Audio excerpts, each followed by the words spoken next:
This is MT24, or what is known as Maschinentractate 24. And what Besser wrote, this invention ought not to be scorned.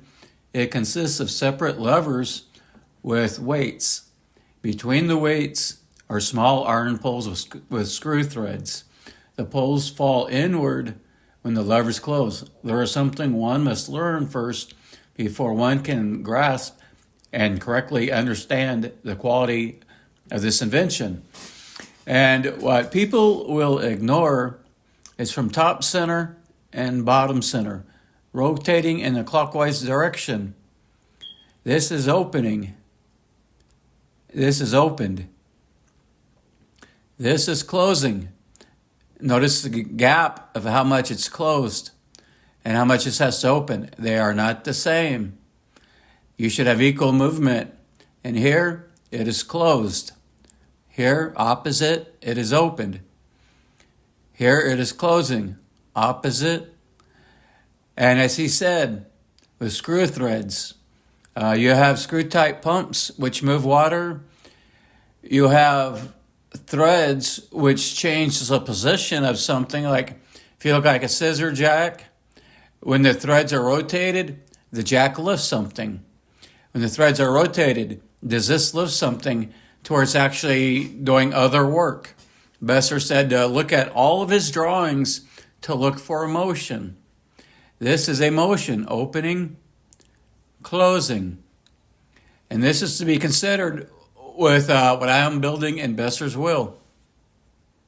Aldo Costa would have some difficulty in transporting his wheel from France to America, but with the help of Jean-Pierre, he sent Eric an email claiming the $10,000. Dear Monsieur Eric, I have constructed a perpetual motion wheel that will run forever with no fuel.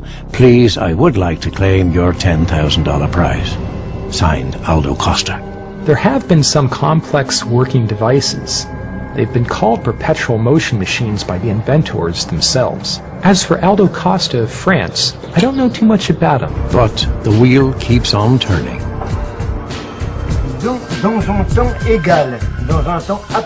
As a trained mechanic and self-taught mathematician, Aldo was fully aware of the laws of physics, but he claims to have broken through the battle against friction and gravity. He explained that the wheel was always heavier on one side than the other. On the end of the spokes, there are 256 movable weights. At the bottom of the wheel's arc, the green levers activate these individual mechanisms. Each weight in turn is pushed toward the center of the wheel, at the same time contracting the light springs inside the green plastic covers. Then, as the weights reach the top of the arc, a similar system is used to trip the springs, allowing the weights to be pushed back towards the perimeter of the wheel. Thus, the half of the wheel moving downwards is always heavier than the half moving upwards. And according to Aldo, the wheel must therefore turn forever. Okay, this will be a better demonstration because I have both lines pulling up on the weight wheel evenly. When it stands still, it has to accelerate, but with a little extra momentum, it's not much. And on an 8-weighted wheel, there will be more than this. So that's pretty good rotation for just a little bit extra momentum.